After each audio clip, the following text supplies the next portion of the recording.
자, 오늘의 말씀은 사도행전 19장 8절로 20절. 사도행전 19장 8절로 20절입니다.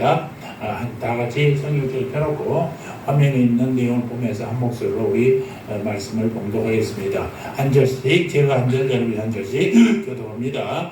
바울이 회당에 들어가서 동안을 담대히 하나님 나라에 대하여 강론하며 권면하되, 어떤 사람들은 마음이 급져 순종하지 않고 무리 앞에서 이 도를 비방하거늘 바울이 그들을 떠나 제자들로 따로 세우고 두라노선에서 날마다 강론하니라. 이같이 두 해 동안을 하매 아시아에 사는 자는 유대인이나 헬라인이나 다 주의 말씀을 듣더라. 하나님이 바울의 손으로 올라온 능력을 행하게 하시니 심지어 사람들이 바울의 몸에서 손수건이나 앞치마를 가져다가 병든 사람에게 얹으면 그 병이 떠나고 악기도 나가더라. 이에 돌아다니며 마술라는 어떤 유대인들을 시험삼아 악기들을 저들에게 주의 이름으로 불러 그러되 내가 바울의 전파하는 예수를 의지하여 너에게 명하노라 하더라. 유대인의 한 제사장 스게와의 일곱 아들도 이 일을 행하더니 악기가 대답하여 이르되 내가 예수도 알고 바울도 알거니와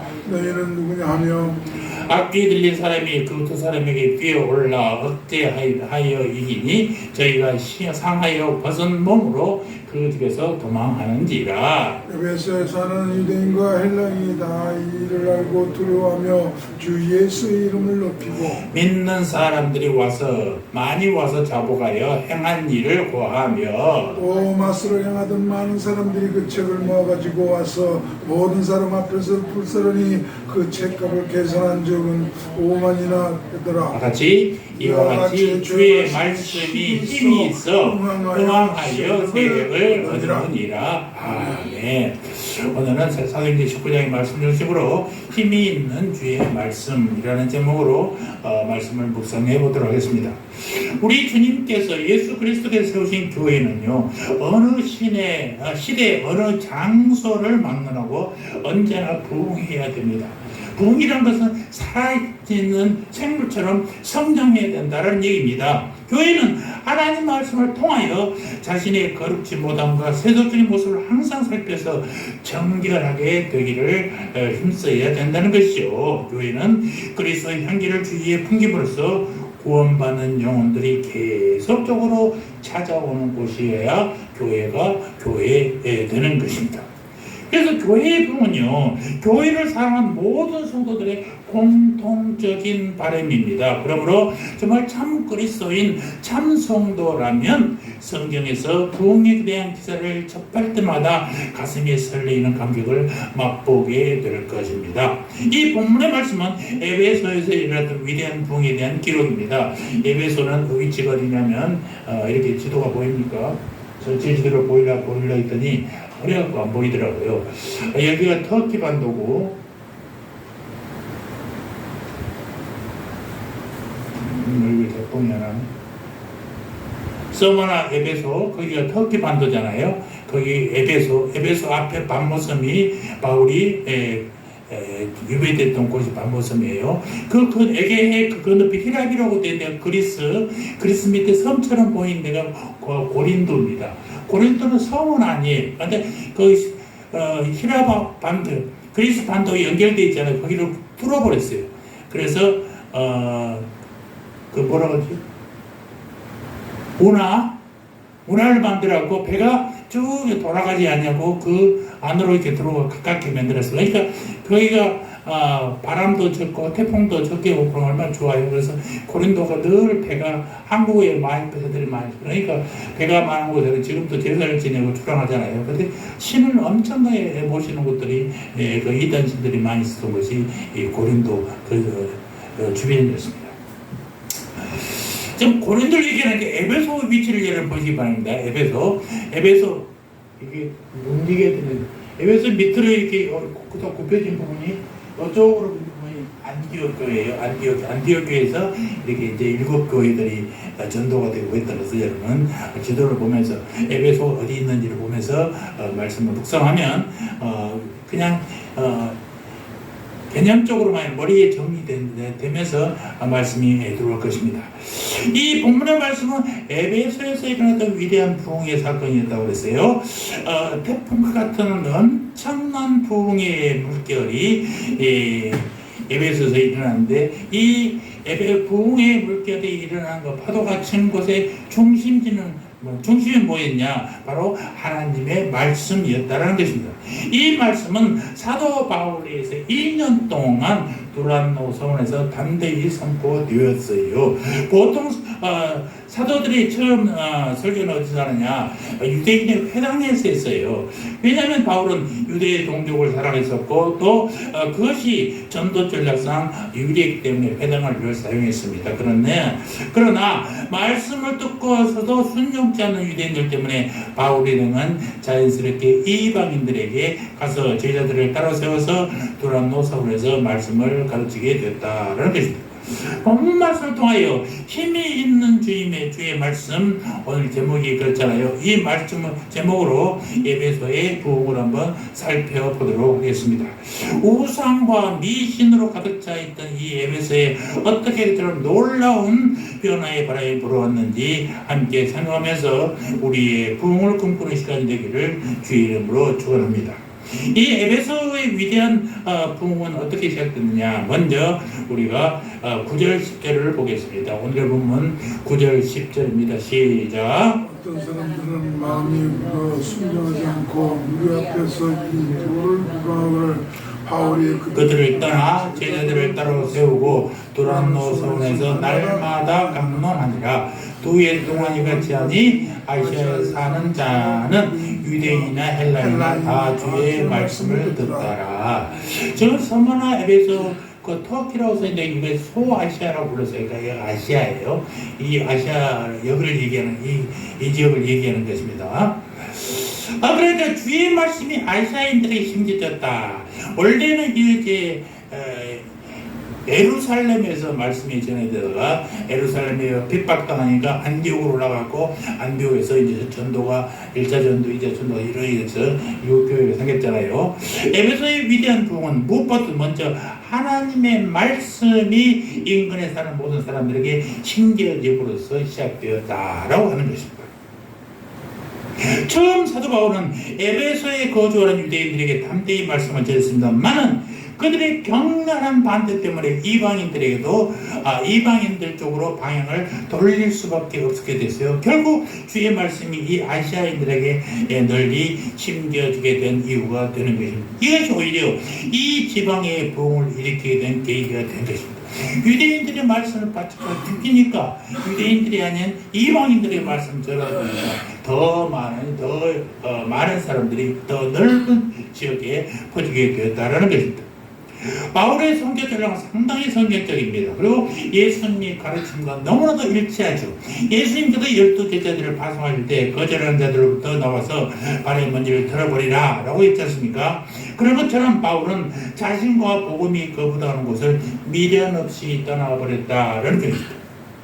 여기 바울이 그들을 떠나라고 표현하고 있다. 떠나라는 단어는 사도 바울이 복음을 전하는데 그 복음이 받아들이지 않는 자들로부터 능동적으로 떠나서 교제를 완전히 단절해 버렸다라는 그런 의미가 들어있는 단어예요. 그리고 바울은 복음을 받아들이는 자들과 함께 두란노 서원을 세우고 2해 동안 날마다 하나님 말씀을 방문했다라고 이렇게 설명하고 있습니다. 개혁주의 설교자 베자라는 사람이 그 성경을 번역하는 번역본이 베자 사본이라고 그래요.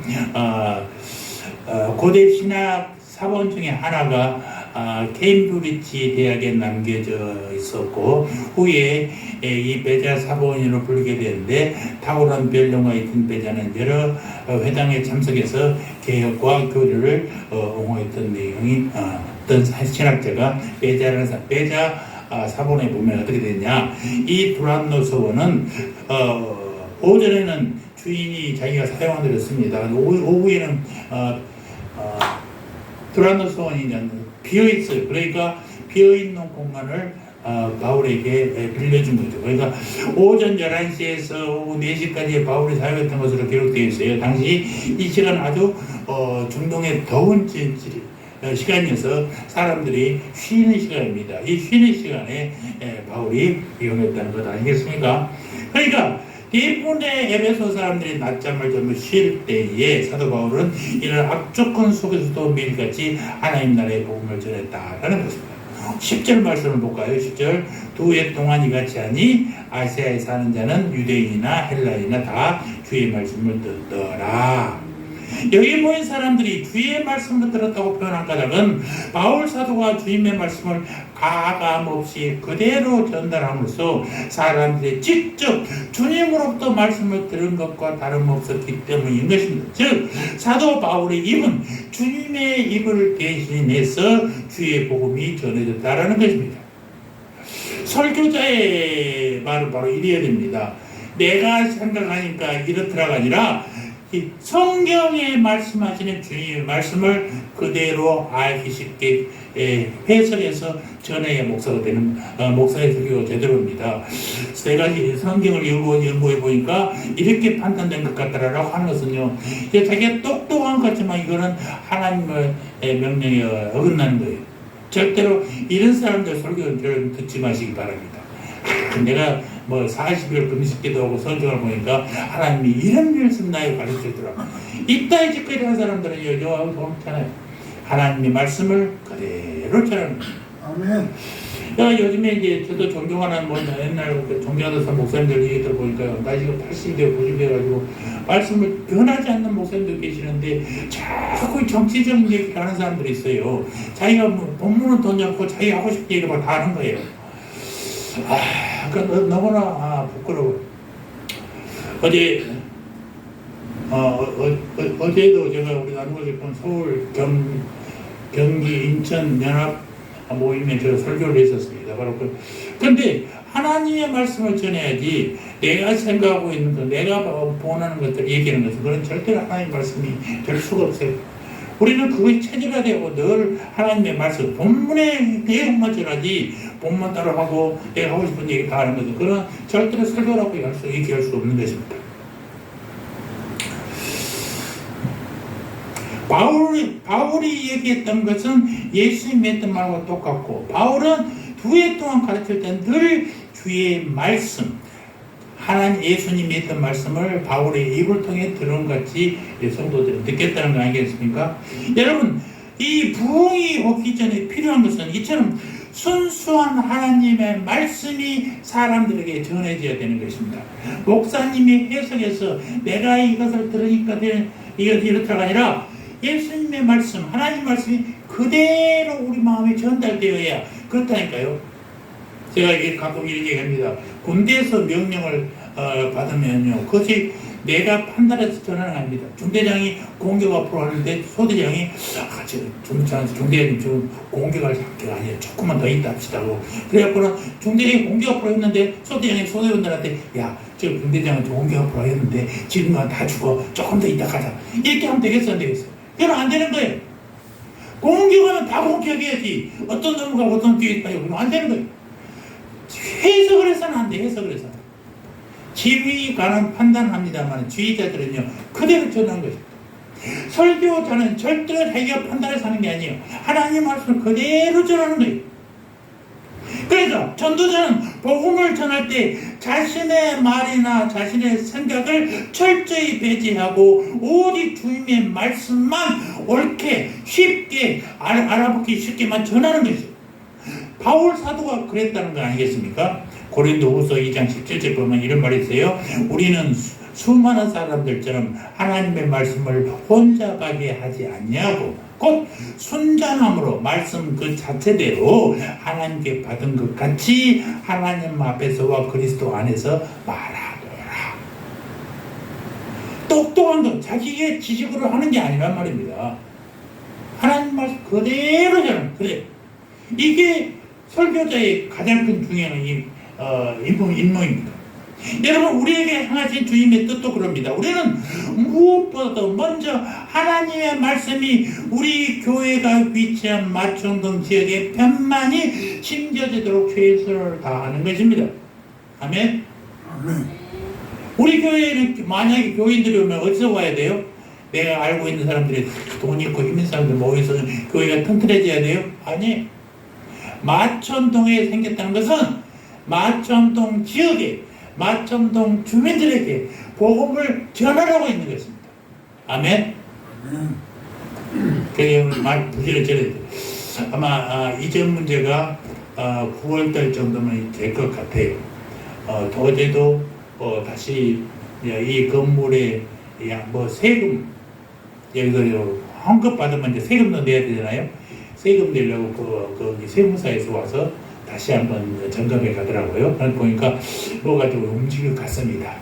여러분, 기도하기를 우리가 멀리까지 아니고 마천동이 있을 터인데, 저는 기도하기를 이 밑에 마천동이나 거해동 쪽으로 가까운 쪽으로 가 있기를 바랍니다. 조그마하더라도 규모가 크든 작든지 작더라도 우리가 멀리 안 가고 이 마천동에 있기를 바라요. 그래서 여러분들과 함께 기도해 주시고, 진행되더라도 이제 꼭 이 지역에 있는 사람들에게 복음이 전해서 이 지역이 복음화 되는 역할을 하는 것이 우리 임무인 것입니다. 그래서 하나님께서 이 마천동까지 오겠다라는 것을 생각하는 것입니다.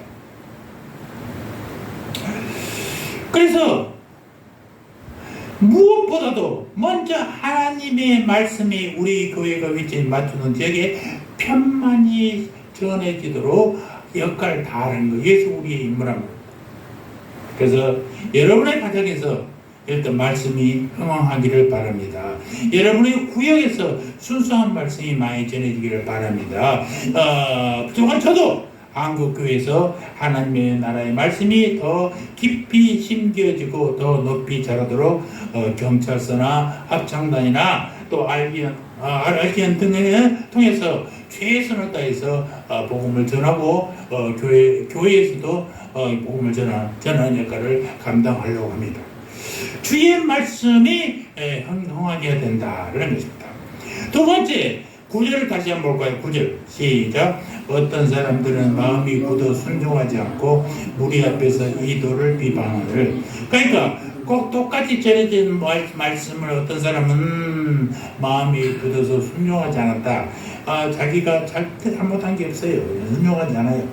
무리 앞에서 이도를 비방해. 그것은 틀린 거야 하고 막 비방한단 말입니다. 본문은 에베소의 부흥이 오기 전에 하나님 나라의 원수들이 회방이 얼마나 많았는가를 보여주고 있단 말입니다. 여러분, 능력 있는 말씀 앞에는요, 원수의 방해가 끊이지 않는다는 사실을 명심하시기 바랍니다.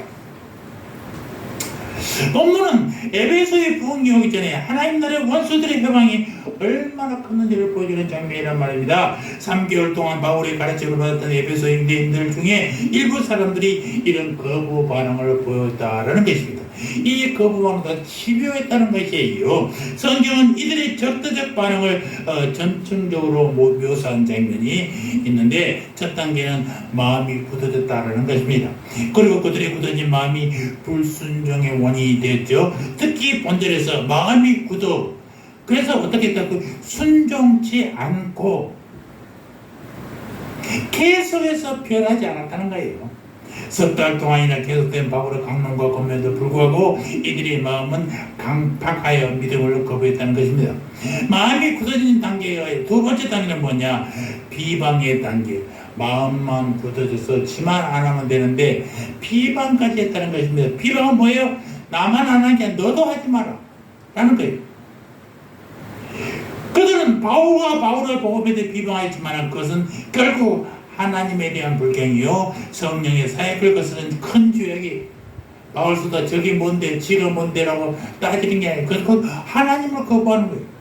여러분, 우리는요, 말씀이 능력있게 전파된 곳에 원수 마귀의 방해가 찾아온다는 것을 잊지 마시길 바랍니다. 기도하려고 하면 방해꾼이 많습니다. 복음을 전하려고 하면 방해꾼이 많습니다. 어떤 이유가 많아서 하여튼 전도를 못하게 한단 말입니다.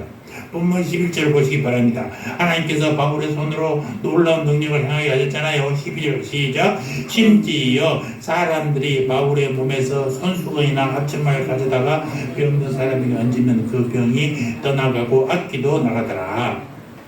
사람들은 천막만드는 작업장에서 바울이 사용하던 손수건이라든가 또 앞치마 몇 개를 가져다가 병자고 귀신 들린 자에게 얹었을 것이에요. 바울이 스스로 이것들을 가져다가 얹지는 않았을 것인데 사람들이 바울의 능력이 대단하니까 야 바울이 가지고 있는 물건들마다 능력이 있을 거야 라고 했더니 그러니까 바울의 치유에도 하나님의 능력이 있었지만은 치유를 받고자 하는 사람들의 간절함이 거기에 묻어 있다는 것입니다.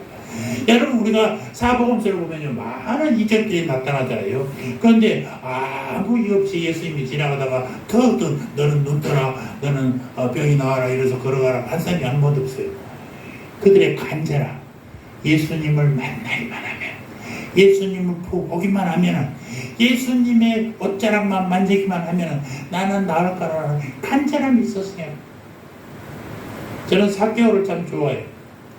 삭개오는요 얼마나 예수를 보기 원했으면 키가 작은 놈이 사람들이 많으니까 보지를 못하니까 나무 위에 올라가잖아요.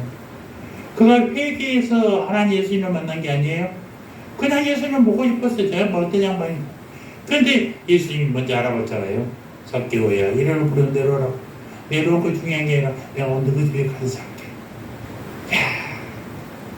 여러분 대통령이 지나가다가 목사님 내가 오늘 여러분 목사님 교회에서 예배드리기만 해도 막 감격이 어떨지 모르는데 잠을 잔다는 거야. 예수님이 얼마나 감사해요.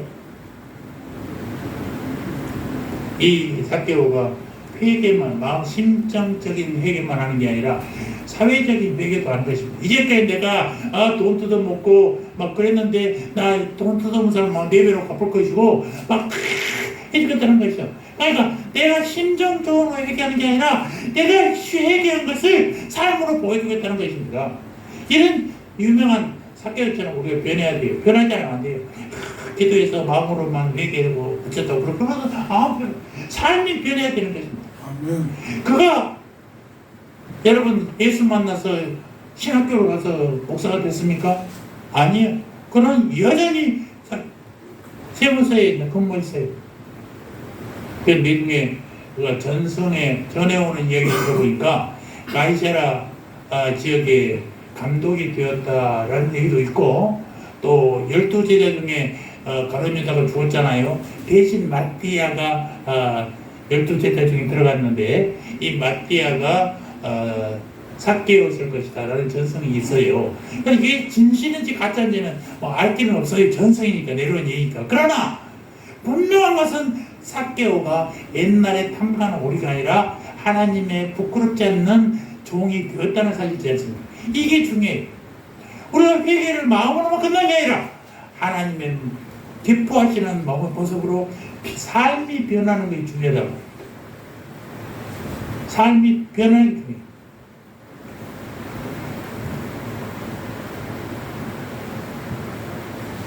당시 예배도 사람들은 믿음의 수준이 정말 아주 낮았어요. 그렇기 때문에 바울이 쓴 손수건 앞치마만 봐도 나는 나을 거야 라는 간절함이 있었을 거예요. 아무리 위대한 사람이 사용하던 무언이 하더라도 그 물건 자체에 능력이 나옵니까? 아니에요. 가끔 그 권사님들 교회 기독교 한다는 권사님들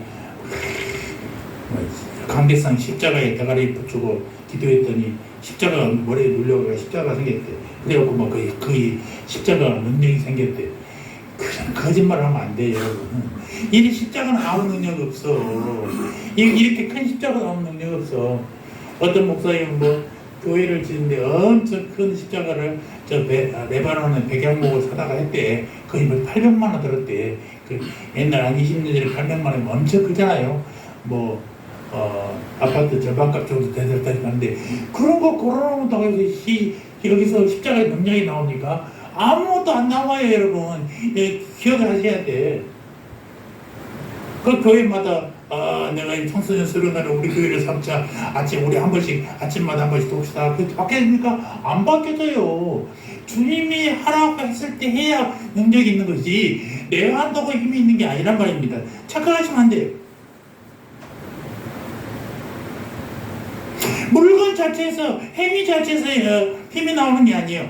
하나님은 이교적 문화에 찌들어 있는 에베소인들을 긍휼히 여기었고, 이처럼 어린 믿음에도 응답하셔서 치유와 죽기의 은혜를 주셨단 말입니다. 그리고 이러한 이적과 기사를 통해서 복음 전파에 큰 역할을 다했습니다. 이적을 나타내는 것은 사람들 하여금 와, 하나님이 살아계시네 라고 느끼게 하는 거예요. 이적 자체가 우리의 믿음을 크게 하는 건 아니란 말입니다. 제가 알고 있는 목사님 중에 기가 막힌 능력을 발휘하는 분이 계세요. 장로님 앉아 계시잖아요. 장풍을 날리면 장로님이 죽어 튀어나오고 물어가고 놀라. 그냥 의자에 앉으면 걸려서 안 넘어가지 마. 이렇게 아무것도 없는 바닥에 앉아서 그냥 막 그걸 끝이야. 더 이상 없어. 삶이 나타나지 않아. 삶에서. 이런 것은 아니에요. 그런 거 아무것도 아니에요. 그는 내가 어떤 내 능력이 뭔 이만큼이라고 보는 자랑하는 것도 똑같은 거 아무 필요 없어. 이런 일이 막 에베소에 나타나니까 13절을 보십시오. 그 지역의 마술사들이 바울이 하는 것처럼 하면 우리가 돈깨나 벌겠구나 라고 해서 얘기를 하고 있는 장면이 13절입니다. 13절 가요. 시작. 이에 돌아다니며 마술하는 어떤 유대인들이 시험삼아 악귀 들린 자들에게 주 예수의 이름을 불러 말하되 내가 바울이 전파하는 예수를 의지하여 너에게 명하노라 하더라. 이러면 병이 나을까요? 뭐가 일어날까요? 안 일어났다는 거 아니에요. 에베소의 마술사들은 너무나도 뛰어난 바울의 이적과 기사 앞에서 바울이 전하는 예수라는 이름, 저 이름으로 명령하면 막 이루어지니까 우리도 죽기를 예수의 이름을 불러서 죽기를 하자 라고 했어요.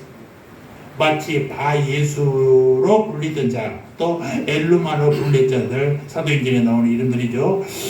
이런 마술사 시몬, 또 사도행전에서 나오는 그 시몬 같은 사람들, 이런 사람들이었단 말입니다.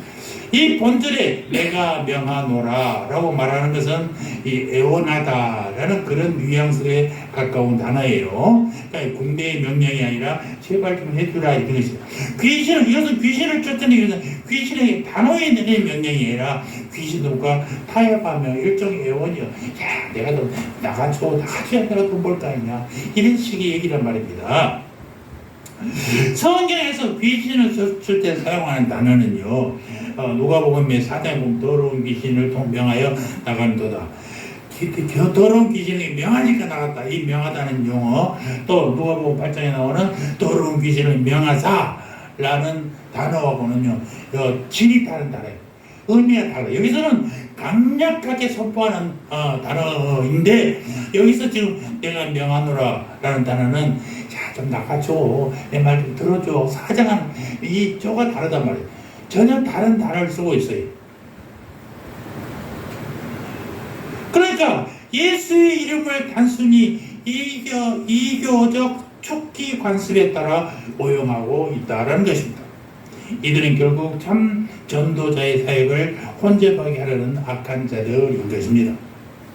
능력 있는 하나님의 말씀 앞에는 항상 원수의 방해가 거의지 않는다는 사실을 여러분 기억하시기 바랍니다. 이 방해는 때로는 직접적으로 나타나기도 하고 때로는 교묘한 방법으로 찾아오기도 합니다. 그러나 하나님의 능력은 언제나 이들을 회방하는 세력보다 크고 지혜롭다는 사실도 잊지 마시기 바랍니다. 14절 이하에 기록되어 있는 스게와의 7 아들에 관한 사건은 하나님의 지혜가 어떠함을 잘 보여주고 있는 거예요. 유대인인 이 스게와는 당시 마술 세계에서 인정받는 자입니다. 자칭 자기를 대제사장이라고 했던 사람이에요. 그러니까 대제사장은 누구한테 계속해서 대물인데요, 아들한테 대물이 됐잖아요. 스게와가 자기가 대제사장이니까 아들도 제사장이 돼요. 그러니까 자기가 축기에서 돈을 벌었으니까 아들도 또 당연히 주술적 축기 행위를 업으로 삼았던 자들이란 말입니다. 스스로 대제사장이라 칭하면서 이익을 위해서 자신뿐만 아니라 자신의 일곱 아들까지 모두 하나님께서 금하시는 무당의 일을 하게 했다는 것은 당시 유대교가 얼마나 무력하였으며 어느 정도로 타락했는지를 잘 보여주고 있는 것입니다. 14절 16절에 그 스게와의 일곱 아들의 얘기가 나오잖아요. 다시 한번 읽어볼까요? 14절 16절 시작. 유대인의 한 제사장 스게와의 일곱 아들도 이 일을 행하더니, 그러니까 한 제사장 스게와가 제사장이에요. 그러니까 제사장이 아니라 지가 스스로 자칭 제사장이라 했다는 것입니다. 그 다음 악기가 대답하여 이르되 내가 예수도 알고 바울도 알거니와 너희는 누구냐 하며 악기 들린 사람이 그들에게 뛰어올라, 그들이 누구예요? 스게야의 일곱 아들이 올라서 눌러 이기니 그들이 상하여 벗은 몸으로 그 집에서 도망하는지라. 이 상황을 여러분 한번 생각해 보세요. 지금 영화의 장면이라고 생각하고, 귀신 들린 사람이 스게와의 일곱 아들들에게 마치 표범이 먹이를 잡아먹듯이 달려들었다는 거 아니에요? 완전히 눕혀놓고 배 위에 올라가서 막 뺨을 치고 때렸다는 거 생각해 보세요. 일곱 아들들이 할 수 있는 유일한 것은 생명을 부지해서 힘을 다해 도망하는 것뿐이 없었어요. 우리는 은혜를 망령되이 쓰는 자에게는 언제나 무서운 심판이 따라온다는 사실을 명심해야 합니다.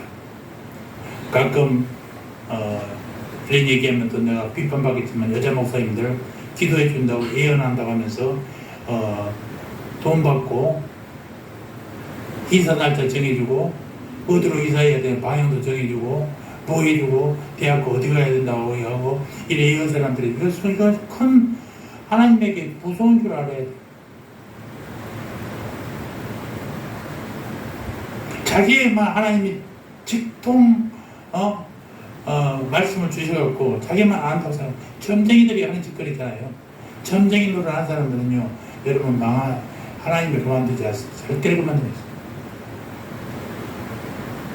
여러분 17절 한번 보실까요? 17절 시작. 에베소에 사는 유대인과 헬라인들이 다 이 일을 알고 두려워하며 주 예수의 이름을 높이고, 이 사건으로 바울의 두란노 사역에 대한 관심은 더욱 높아졌어요. 그리고 바울 사역은 에베소에서 유명한 이야기거리로 막 전해졌단 말입니다. 에베소 사람들은 자연스럽게 바울이 참으로 위대한 사람이다 하고 존경받게 됐고, 예수 그리스도 이름 그 예수의 이름이 도대체 예수가 누구냐, 예수에 대해서 더욱더 유명하게 됐다는 얘기입니다. 그렇습니다. 우리가 복음의 말씀을 힘있게 전할수록 원수의 세력은 계속해서 여러 가지 모습으로 공격이 온다는 사실을 여러분이 알고 준비해야 된다는 것입니다. 그러나 승리는 언제나 누구의 것이에요? 우리의 것이에요. 왜? 주님이 함께하니. 주님께서 말씀하십니다. 담대하라. 내가 세상을 이겨낸다. 세상이 힘이 있는 것 같지만 여러분, 결국은 누가 힘이 있어요? 하나님이 있습니다. 지난주도 있잖아요. 바보, 천재인 것 같은 바보 되지 마시고 바보 같은 천재가 되세요. 똑똑한 척하면서 세상 물질 다 아는 것처럼 얘기해서 하나님을 거절하는 것보다는, 하나님 말씀 거절하면 좀 모자란 것 같고 맨날 손해본 것 같아도 결국 누가 승리해요? 그런 사람이 승리한다니까요. 이 양반이 천재고 똑똑한 사람이. 여러분 절대 바보 같은 천재가 되시길 바랍니다. 아멘. 세 번째, 주의 말씀이 힘이 있어 흥황하여 세력을 얻었다. 말씀이 흥황했다는 것은 부흥이 1절이 보죠. 시작. 이와 같이 주의 말씀이 힘이 있어 흥황하여 세력을 얻었다. 주의 말씀이 그 힘이 흥황하게 했다는 것입니다. 흥황 뭐예요? 부흥하게 했다는 거예요. 우리는 부흥하면은 큰 사람들이 오는 것만 부흥이라고 생각하는데요. 부흥은 두 가지가 있어요. 질적인 부흥, 내가 더 업그레이드 되는 상태, 믿음이 더 깊어지고 넓어지는 상태. 또 내가 그러면 나이가 많은 사람들이 한 명 두 명씩 데려오게 됩니다. 그래서 질적으로는 내가 신앙이 깊어지고 양적으로는 많아지고 이게 부흥이에요. 어느 것이 이루어지더라도 다 부흥입니다. 여러분 믿으시기 바랍니다. 자, 스게와의 일곱 아들들의 사건은 오히려 전화위복이 됐어요. 그러니까 이들이 축사소동 사건으로 에베소에 있는 유대인들, 헬라인들이 모두 이야 예수의 이름 아니면 안 되는구나. 예수의 이름을 도용해갖고 이용해 먹으려고 해서 안 되는구나 알게 됐고 예수의 이름만이 대단하구나 능력이 있구나 성령의 힘이 바로 이거구나. 그래서 에베소 교회가 야 진짜 예수를 믿게 되고 따르게 되었다는 것입니다. 18절 믿은 사람들이 많이 와서 자복하여 행한 일을 알리며 믿은 사람들은 뭐예요? 이미 신앙을 가졌던 사람들이 쫓아와서 한 사람씩 계속해서 올 때 이 와서라는 단어를 써요. 그리고 행한 일은 뭐예요? 그들이 행한 각종 마술 행위 이것들을 다 자복했다는 거예요.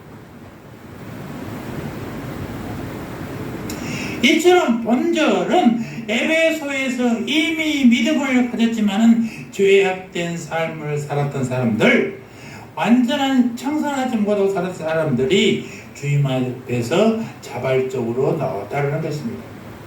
이걸 보니까 우리가 1907년 평양 부흥운동 생각나잖아요. 부흥운동 경찰도 나와서 내가 말했습니다. 이놈들은 내가 옆집 것들을 훔쳤습니다. 내가 죄 없는 저놈을 잡아갔겠습니다. 막 깡패들 나와서 막 내가 누구를 때려 죽였습니다. 막 고백하면서 막 눈물바라가 냈다는 것처럼 이 자기들이 행한 것 내가 예수 이름을 빌어서 누구의 돈을 뺏었습니다. 막 다 고백했단 거예요. 그들은 자신의 죄를 하나님 앞에서나 사람들 앞에서 조금도 숨기지 않고 낱낱이 고했다는 것입니다. 놀라운 회심의 물결이 에베소를 덮어가고 있다는 것이죠. 19절에는 마술을 행했던 많은 사람들이 대중들 앞에서 자신들이 소유한 마술과 관계되는 책들을 불살라버립니다. 그리고 자신들의 과거를 창설하는 놀라운 사건들이 기록되고 있어요. 그러니까 아까도 얘기했지만 삭개오가 자기가 많이 듣던 사람들한테 4배로 갚아주고 막 그랬다는 거 생각나시죠? 그런 거예요. 심정적인 회개만 아니라 사회적으로 책임을 다하고 있는 행동으로 보여주는 이런 것들이 진짜 회개라는 것입니다. 당시에 사용했던 마술에 사용한 책들이 남아있대요. 그것이 에베소 스크립트라는 이름으로 남아있는데 런던, 파리 등에서 지금 그것이 그 책이 남아있답니다. 이 책들은 주문이 기록되어 있고 이 주문들은 아무 뜻도 없는 소리의 반복이에요. 우리가 유행가 중에 90년 동안 거지만 나오는지 모르겠으면 아브라카타브라라고 걸그룹들이 부른 노래 있어요. 이 아브라카타브라가 뭐예요? 주문이에요. 주문. 아무 뜻도 없는 소리가 막 아브라카타브라 노래를 부르니까 모르고 다 같이 따라하는 거예요. 주문을 외우고 있는 거예요.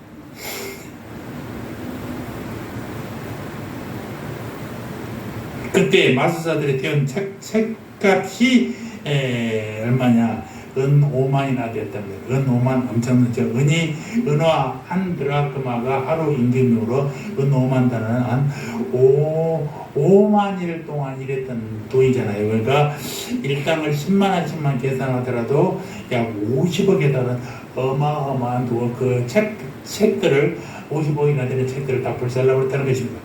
이것으로 보건대 마술책을 불태운 사건은요 에베소 도시 전체를 아마 놀라게 하는 대사건이 되었을 것입니다.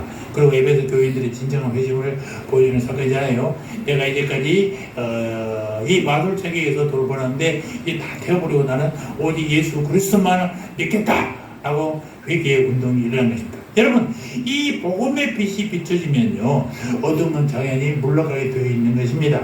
천국의 진리, 천국의 빛은 결국 어두움을 몰아내고 썩은 것들을 불태우는 놀라운 힘을 가졌다는 사실을 잊지 마시기 바랍니다. 능력의 복음이 들어가면요 사람들 속에 있던 모든 더러운 죄들이 다 토해지게 된단 말입니다. 천국의 능력이 나타나면 세상에 온갖 술수와 눈속임들은 만천하의 거짓임이 드러나면서 불태워지게 된다는 것입니다. 그야말로 파사헌정. 곧 사라는 것은 모두 깨지고 정의는 나타난다 해서 헌정, 파사헌정. 사악한 것은 깨지고 정의, 진리는 드러나는 통쾌한 모습이 나타나고 있다는 것입니다. 그런데 오늘날 이 시대의 모습은 어떻습니까? 곳곳에 십자가가 들어놓고 교회들이 세워져 있지만 이 사회는 날이 갈수록 더욱더 어두워지고 음란해지고 폐해의 길로 달려가고 있는 모습을 보면서 참으로 안타깝습니다. 우리 그리스도인들이 5천만 인구의 4분의 1 정도 된다 하는데도 아무런 희망을 보여주지 않아요. 더러운 꼴만 더 나와요. 그저께 8월 15일 광복절 날 놀라운 일들이 나오잖아요. 광복절은 보수가 진보가 어느 쪽이 더 해야 돼요? 네? 여러분 생각해봐. 광복이 보수 진보가 무엇이 필요 있어요? 그죠? 우리나라가 일본의 억압에서 풀려난 날이 광복절이에요. 광복 해석에서 빚으로 회복한 날 이따 생각이 아니라 일본의 앞잡이에서 벗어난 날이잖아요. 그러면 다 같이 정치권이 너무 필요 없어요. 다 같이 기뻐해야 될 날이에요. 그런데 쪼개져서 있잖아. 쪼개져서 하잖아. 이게 말이 돼요? 뉴라이트라는 단체들이 욕을 먹고 있는 거 왜 그러냐? 이것들은요, 왜 일본을 8.15 광복절에 대통령이 한마디도 일본이라는 단어도 안 나온지 아십니까? 일본한테 잘 보이려고 그런 거예요. 아니, 8.15인데 북한 얘기만 하고 있는 거예요. 심각한 문제예요. 김영석이라는 그 양반은 저희 아르테 2년 선배예요. 제가 만나본 사람이에요. 난 그렇게 편협된 시각 갖고 있는 줄 이제까지 몰랐어요. 그 우리 모임에서 설교도 하고 그랬었는데 심각한 문제예요. 왜 그런 얘기를 하느냐? 친일을 없어지는 거예요. 논리적으로 따지면 36년 동안 일본이 지배할 때 우리나라 국민들은 국적이 어디였어요? 일본이었잖아요. 맞는 얘기죠? 그죠? 그런데 여러분들은 일본인이었어요? 한국인이었어요? 한국이잖아. 그럼들은 일본이라고 도장을 찍었을 뿐이지 우리는 한국이에요. 잊지 말아야 돼요. 이건 보수 진보가 정치권으로 나눠줄 것이 아니에요. 분명히 알아야 돼요. 그런데 이게 비참하게 됐잖아요. 리더 한 사람이 성격이 그러니까 다 그쪽으로 가는 거예요. 우리나라가 얼마나 깨끗한 나라냐? 국제 투명성 기구라는 데가 있어요. 거기에서 보면 이 한국의 부패 지수가 얼만큼 떨어졌느냐? 저 끝에서 두 번째인가 세 번째로 그래요. 완전 부패 공화국이란 오명이 돼 있는 우리나라에. 아니 각 교회마다 부흥된다고 난리고 교인이 얼마나 많고 우리 마천동마들 교회 가서 43개가 되고 말이지. 이렇게 많은데 도대체가 날로 국민들은 이성해지고 그런다면 그래서 부흥이 와야 됩니다. 변해야 됩니다. 교회 수가 늘려나고 교인들이 늘려나는 것도 중요하지만 정말 예수 믿는 사람 그리스도인이 되어야 돼요. 교회만 나오는 사람이 아니라 정말 예수 믿는 사람들이 되어야 된다고요. 그래야 뭐가 바뀌는 거예요. 우리가 나가서 강화문 가서 태극기 들고 싸우는 게 중요한 게 아니라 우리 스스로가 그리스도인이 돼서 예수가 나를 사랑하는 것이 어떻게 해야 되는 건지를 분명히 알아야 된다니까요. 우리의 정통성은 헌법에 있어요. 헌법이 한 대로 하는 것이 제일 맞습니다. 헌법은 이렇게 됐지만 이렇게 해야 된다고 주장하는 사람들은요 다 그것이 친일했던 사람들 자기들이 친일이 부끄러우니까 없애보려고 그것이 당연했다는 것으로 변명을 하는 거예요.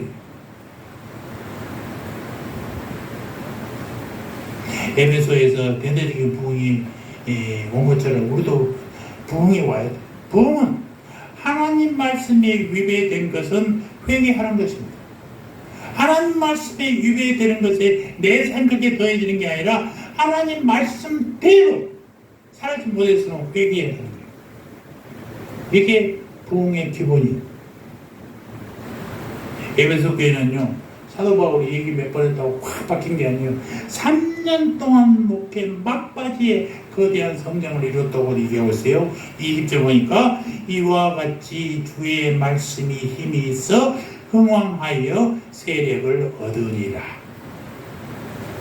2년 동안 열심히 가르치고 하니까 그때서야 말씀에 힘이 있어서 흥왕하게 됐다는 것입니다.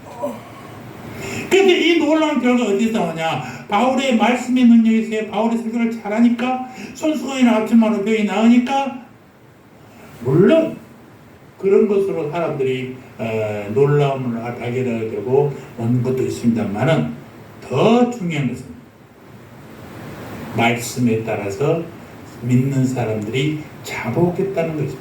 이걸 잊지 말아요. 직접적인 부흥의 요인은 자복이, 사람들의 자복에 있다는 것입니다. 기존 성도들의 회개와 자복이 교회의 성장의 기폭제가 되었다는 것입니다. 평양의 대부흥운동도 자복함으로써 이루어지듯이 내가 무엇을 잘못하고 있는지, 내가 무엇을 하나님 앞에서 말씀대로 살지 못했는지를 자복하는 일이 우선이에요.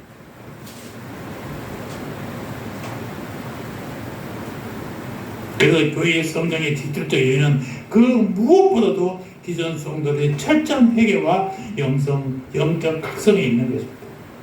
초대 예루살렘 교회의 성장은 예수님이 십자가 고난 앞에서 배신했던 사도들과 성도들의 통회와 영적 각성 없이는 불가능했어요. 기존에 믿는 성도들이 숨긴 죄들을 깊이 참회하고 생생히 살아있는 성도로 소송할 때 부흥이 촉발되었다라는 것입니다. 성경 한 절만 찾아볼까요? 역대하 7장 14절. 역대하 7장 14절.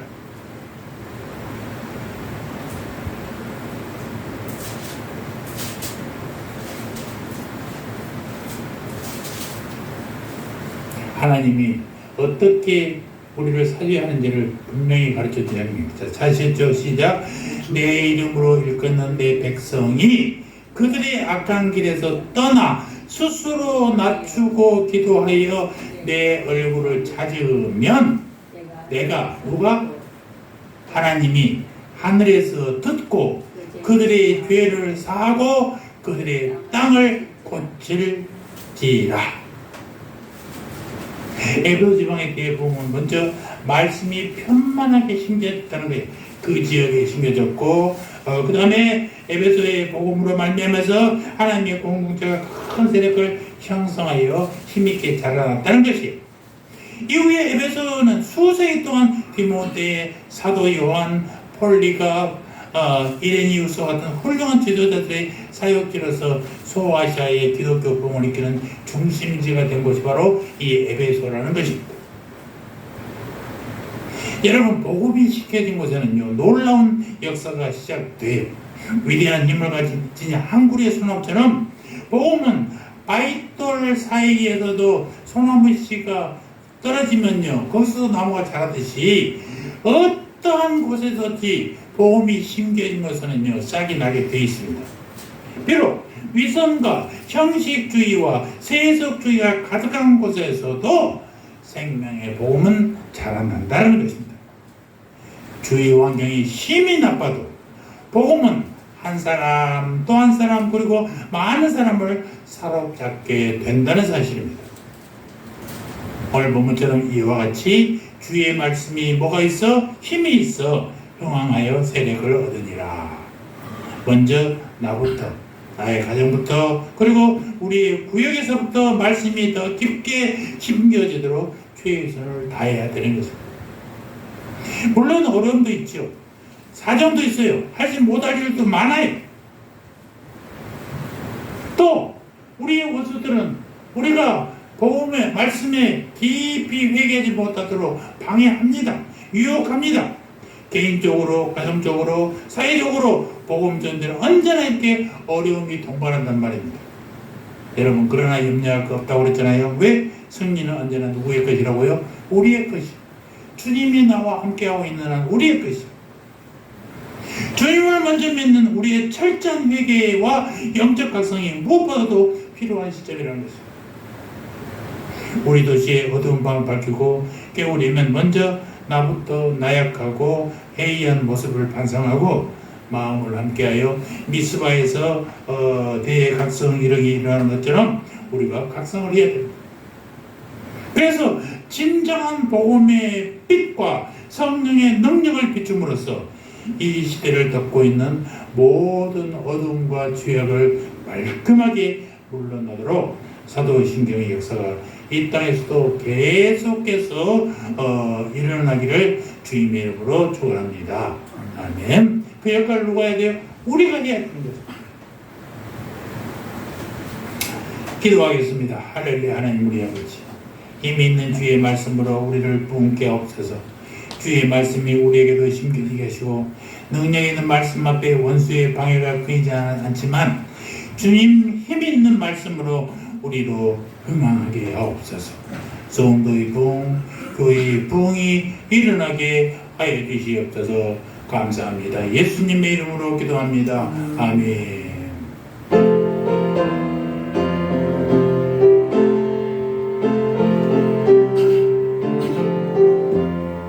주의 말씀 받은 거나 참 기쁘고 복되도다. 이 기쁨만 번지겨서 온 세상에 전하노라.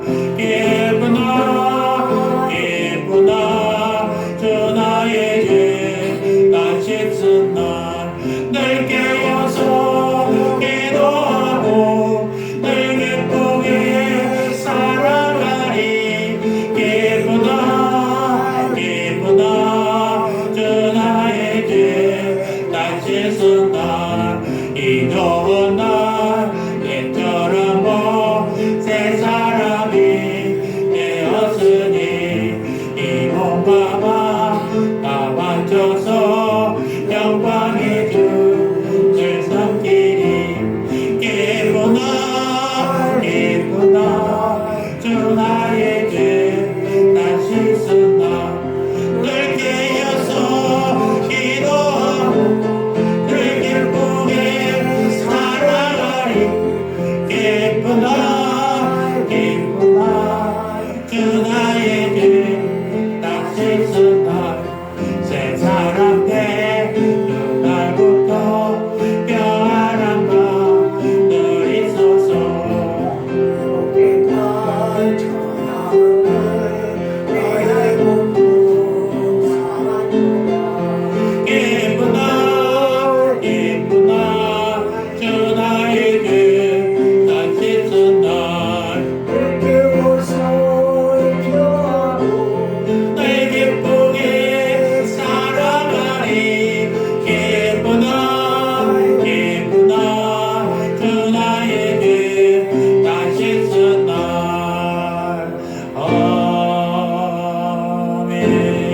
아멘. 이제는 우리를 말씀으로 부흥케 하시는 우리 구주 예수 그리스도의 은혜와 하나님 우리 아버지의 사랑과 성령 하나님의 느끼인도 교통하심이 힘이 있는 주의 말씀으로 성도가 부흥되고 교회가 부흥되기를 간절히 고대하는 주님의 백성들 머리 위에 저들의 가정과 자녀와 삶의 터전 위에 이제부터 영원토록 영원 무궁토록 함께 있을지어다.